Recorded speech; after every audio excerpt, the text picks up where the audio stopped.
aí, pessoal, vamos tratar agora de limites temporais e circunstanciais da ação de improbidade administrativa, temas que interessam muito a carreira de técnico judiciário por um motivo muito simples. Isso diz respeito ao que a ação de improbidade poderá carregar no seu conteúdo ou não. Existem muitos limites e você vai ser técnico judiciário, você vai pegar ali, né, o processo e vai ter o primeiro contato. E aí às vezes o juiz te chama e fala: escuta, entrou uma ação aí, do que se trata? Você precisa saber, não só para o concurso, mas também para a vida prática. Vamos lá então? Começamos com o nosso slide, está na tela, sobre as sanções que nós temos e vimos, né, no bloco anterior, todas elas, aquela tabela, e agora aqui alguns temperamentos. Tá bom? A primeira diz respeito à perda da função pública. E o que fala lá? Que é a perda da função, que se dá nos casos de enriquecimento ilícito e lesão ao erário, lembra? Não tem perda da função por ofensa a princípios, só na primeira e na segunda categorias, então só no enriquecimento e na lesão ao erário, tudo bem? Atinge apenas o vínculo de mesma qualidade e natureza que o agente público ou político detinha com o poder público na época da infração. Então, por exemplo, a pessoa é técnico judiciário e aí pratica um ato de improbidade, vem responder e tal, só que na hora da sentença não é mais técnico, já é analista, já é juiz, promotor, qualquer outra coisa. Nem deveria ser, né? Porque a ímprobo deveria estar fora. Mas, enfim, está em outro vínculo, entendeu? Está em outro vínculo. E aí? Aí a regra é que a perda da função só atinge o mesmo vínculo. Técnico, técnico. Não técnico para analista. Não poderia perder o cargo de analista. Essa é a regra. Vou dar outro exemplo. Acontece muito com agente político, né? A pessoa hoje é prefeito, comete um ato de improbidade, responde e tal. Quando chega na hora da sentença, ele é deputado. Ele vai perder o cargo de deputado? Pela regra, não. No caso do técnico que virou analista, perderia o cargo de analista? Pela regra, não. Pela regra, não. Quais são as exceções, né? Ou qual é a exceção? Só no caso do artigo 9º, enriquecimento ilícito, só no caso do artigo 9º, e ainda em caráter excepcional, o juiz pode estender aos demais vínculos. Estender o quê? A perda da função aos demais vínculos. E aí ele tem que considerar as circunstâncias do caso e a gravidade da infração.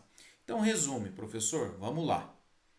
Perda da função pública, que se dá em duas hipóteses, no 9º e no 10º, no enriquecimento e na lesão ao erário, atinge apenas o vínculo de mesma qualidade e natureza. Técnico, técnico, analista, analista, prefeito, prefeito, tudo bem.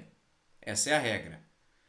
Mas pode atingir outros vínculos, pode perder outras funções em caráter excepcional, só no caso do artigo 9º, que é enriquecimento ilícito, aí considerando as circunstâncias do caso e a gravidade da infração. Por isso que é exceção, né? Exceção que só se aplica ao artigo 9º, enriquecimento ilícito, e ainda em caráter excepcional, considerando-se as circunstâncias do caso e a gravidade da infração. Isso caiu em 2022 para delegado de São Paulo. Tudo bem? Outras observações quanto às sanções. A pena de multa pode ser aumentada até o dobro, se ela for assim, né, insuficiente para reprovar e prevenir o ato de improbidade. Pensa aqui, por exemplo, que o réu é uma pessoa muito rica e aquela multa lá não vai fazer nem cócegas, né, no patrimônio dele. Então, o juiz, considerando a situação econômica do réu, ele pode aumentar a pena de multa, né, até o dobro. Até o dobro. Tudo bem? Ainda, se quem for condenado ou condenada for uma pessoa jurídica, o juiz tem que olhar os efeitos econômicos e sociais das penas ou das sanções para manter as atividades da empresa. Então, o que se preocupa aqui é o seguinte: a empresa praticou ou concorreu, concorreu ou induziu um agente público a praticar um ato de improbidade? Sim, ela induziu ou concorreu. Ela tem que ser punida? Sim. E os trabalhadores? Tem alguma coisa a ver com isso? Não. E os fornecedores, tem alguma coisa a ver com isso? Em tese, não, em regra, não.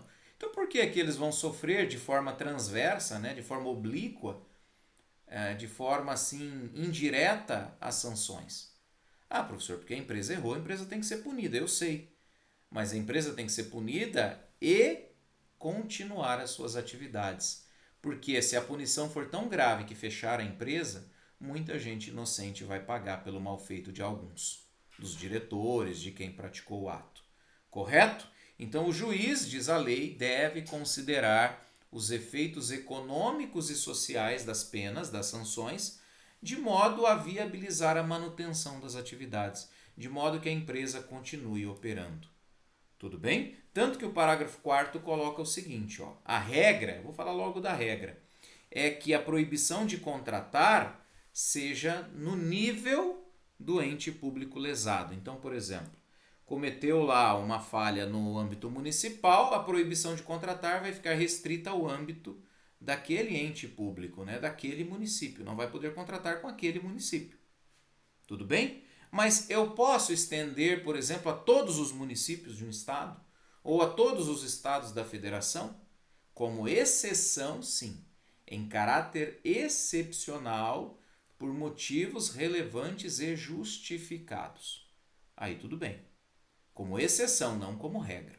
Como exceção, por motivos relevantes, aí pode extrapolar. Tudo bem? Novamente, a lei fala que o juiz deve observar os impactos econômicos e sociais das sanções, preservando a função social da pessoa jurídica. O que é a função social? É o papel que ela tem a exercer. Isso tem que ser observado. Tudo bem? Porque eu disse, né?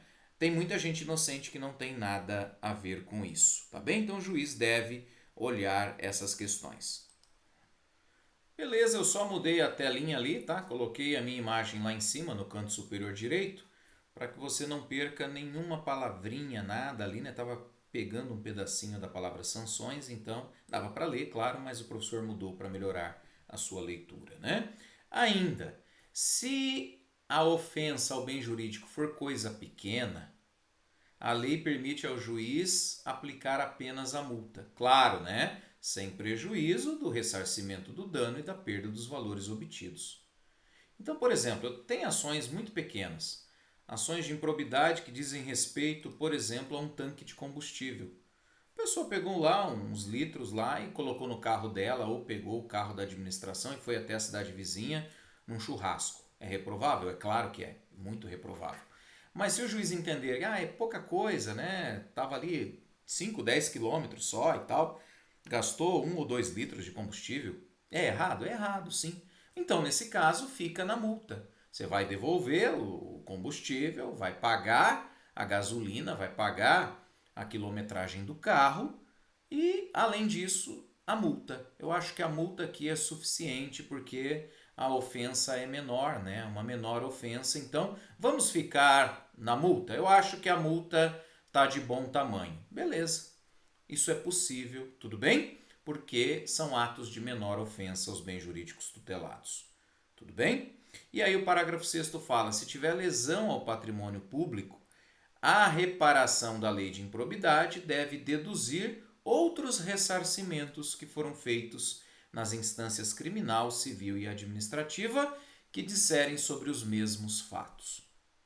O que é isso? É a proibição da dupla punição pelo mesmo fato, ou o ne bis in idem, né? Você não pode ser punido 2 vezes pelo mesmo fato, quanto aqui, né, diz respeito ao ressarcimento, a reparação do dano. Então imagina o seguinte, né? A pessoa foi condenada a reparar o dano em 100 mil reais. Só que lá na esfera criminal o juiz já mandou devolver 50. E na esfera administrativa ele devolveu 30. Então eu pego essas devoluções e faço um abatimento. Eu pego 30 que ele pagou numa esfera, pego 50 que ele pagou na outra esfera, dá 80. E aí faço o abatimento do 100, fica a pagar 20. É justo, né, pessoal? É justo. É justo que o que ele pagou, né, o ímprobo pagou em outras esferas, seja deduzido aqui na ação de improbidade quando os fatos forem os mesmos, tá bem? Quando os fatos forem os mesmos, lesão ao patrimônio público, a reparação do dano leva em conta os valores que ele pagou em outro lugar, fazendo o abatimento. Tudo bem?